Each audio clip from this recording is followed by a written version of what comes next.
Guys, it's Jozy here, back again with another video. Now in this video, I'm going to be covering why you can't pick a niche, right? And before I go into it, if you don't know, my name is Jozy. I've scaled my own marketing agency from 0 to 50K per month. Now I run a consulting company helping other marketing agencies on a scale and maybe that first 10, 20, 30, 50K a month and even beyond. And I wanted to do this quick video just to get straight into it is because I was in a coaching call and one of our clients asked, like, Jozy, I'm struggling to pick a niche, right?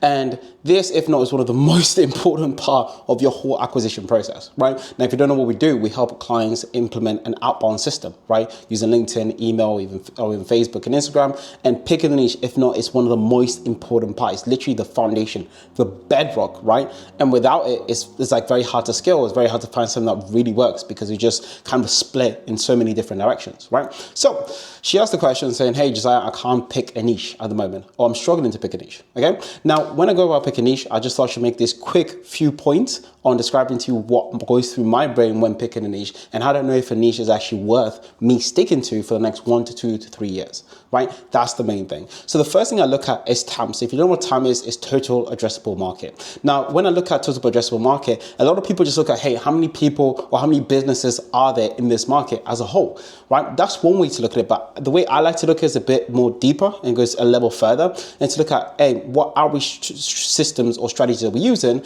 and how many available contacts of decision makers in that niche are there, right? So that's a very different question, right? Or it's a bit of a deeper question that gets you to think, okay, if you're using email, for example, or let's say one of your lead sources is Apollo, or let's say using clay.com, you want to research or you want to go to it and you want to see how many available contacts are there. And when I say contacts, I mean emails, people that you can actually outreach to on that platform that you're using, right? Let's say if it's email, then you go to Clay. Let's say if it's LinkedIn, you can use Sales Navigator to really find out, because you don't want to go on Google and type in what's the total addressable market and they give you all the companies or give you an estimation of all the companies that are available, but you can't even contact them, right? Because for me, it's useless, right? If the company is available, but I can't contact them or know who they are, it's pretty much useless, right? So the first thing I look for, are there 20,000 contacts of decision makers that I'm looking for? It's not just saying 20 contacts of people that, let's say, are like entry level roles, right? Because there's loads of them, right? But 20,000 contacts of people that actually have a decision maker role. So let's say founder,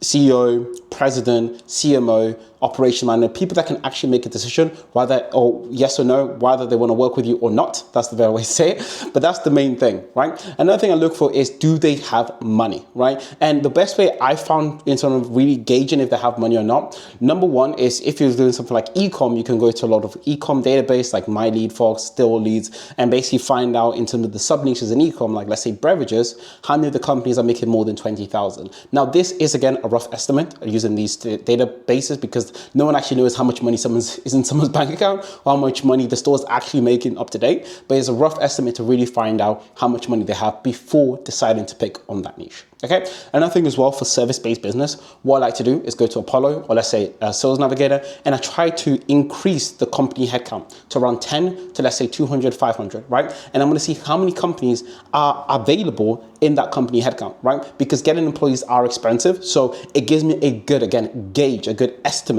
to see how many companies actually have the money, right? Because the last thing you want to do is jump on so many calls, you're booking so many appointments, but every time you go on an appointment, people can't even afford your lowest payment plan, right? Or your lowest payment option. And that's just not scalable at the end of the day. You want to talk to people that actually have money to spend, right? And that's when you want to target companies that are usually doing kind of $1 million plus, especially if you have an agency that's charging anywhere between 3, 4, even 7K plus. You want to talk to really $1 million or worst case scenario, 50K a month companies. Okay. So the next thing is, are they in pain? Now, a good way or good gauge that I've used to check if the company's in pain or if this niche is in pain is to look at the competition.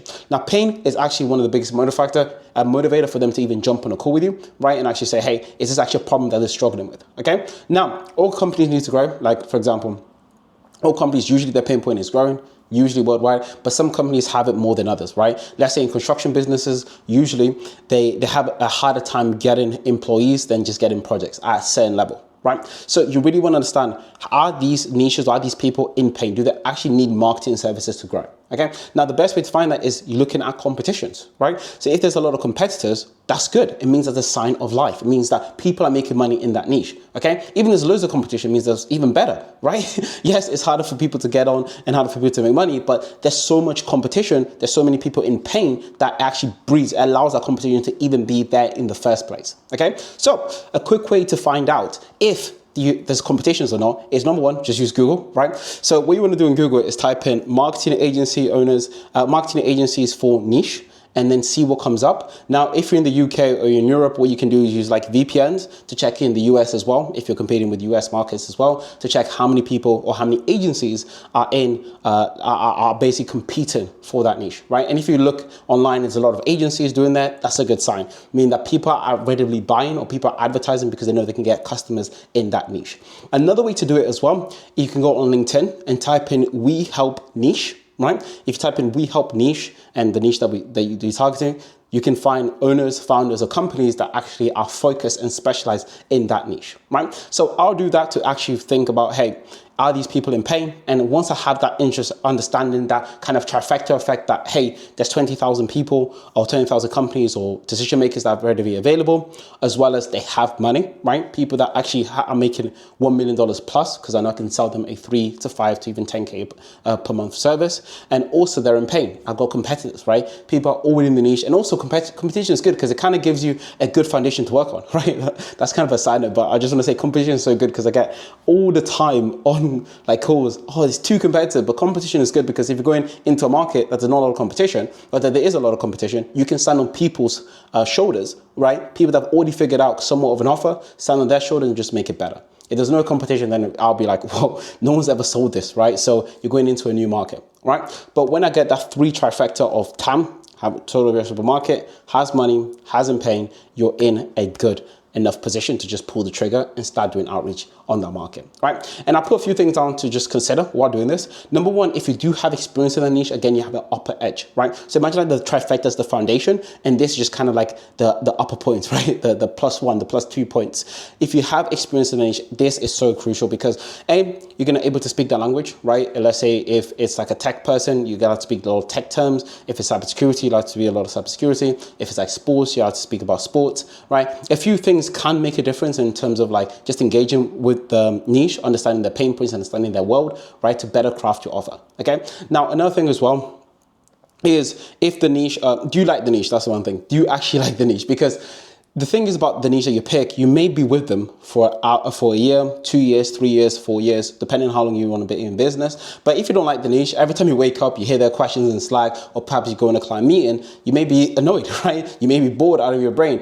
And it's actually going to just ruin the fun of actually being in business, speaking to your clients. Because to be honest, I work with marketing agency owners. I love marketing, right? All I think about is marketing, right? I love testing, A/B tests. I love generating appointments, things like that, sales. I love that stuff. So when I go into calls, for me, it just comes out naturally. You can see my passion in calls, right? But let's say let's imagine the other way. Let's say you paid for a service, and then when you spoke to the founder, he didn't seem interested in like what he does and everything like that. You're just gonna be like, does this guy, is he really gonna get me to that 20K per month that he promised, right? So you really want to be kind of like, or not essentially like want to be lovey with the niche, but at least like it enough for you to actually pay attention, right? Or engage with what's going on in the industry, okay? Another few things I want to say is that like, you're not actually married to the niche as well, right? So let's say you pick a niche right now and you go through it in 6 months time, you realize it's not the best thing for you. You can always go to another niche. I wouldn't suggest it, but at the end of the day, you're not married to a niche. As your business grows, your niche will also develop. You can actually go a bit more targeted in terms of, hey, I like to only work with this segment of the market, or perhaps you can go a bit more broader. I can actually service other segments of the market, right? You see a lot with a lot of people, let's say Iman Gadzi, Charlie Morgan, they all kind of started off agency owners, and now they're going a bit more broad to kind of any man that any like 18 to 25-year-old guy that wants to make money, okay? So your niche develops as the business grows usually, right? And you're not married to that one niche, right? And another thing as well, you can learn to love a niche. So for example, let's say you don't like it. Let's say out of 10 being like, I bloody love this, I want to speak to them every single day, and 0 being like, I flipping hate this niche, never talk about them in front of my face. Usually people are like a 2 to let's say 6 on a usual niche, right? But as you get better at what you're doing, and you get better in your solution, you actually understand the niche even better, right? That skill can go from like a 2 to a 4 to a 5 to a 6, right? Because people like things that they're good at, right? So let's say you're really good at solving this one specific thing for, let's say, solar companies, right? You're really going to love speaking to them because you know how to like just execute that one solution again and again and again, right? So just to give you a quick recap in terms of what we discussed, the first thing I want to talk about is just the TAM, making sure that when you are doing, let's say, outreach, let's say LinkedIn or email, whatever you decide to do, there's at least 20,000 people that you can actually target and actually contact. That's the main thing. And number two is making sure your niche actually has the funds to invest. Make sure people that in your niche have anywhere between 10 plus employees, so you can actually know, hey, or you can make a calculated guess saying that these guys actually have money or not, right? Another thing as well is paying. If you have good competition in your space, it's really good because it allows you to see, hey, if I'm about to sell this, I can actually sell this again and again because other people are selling the same thing, okay? The next thing to consider, like I said, is you have experience in the niche.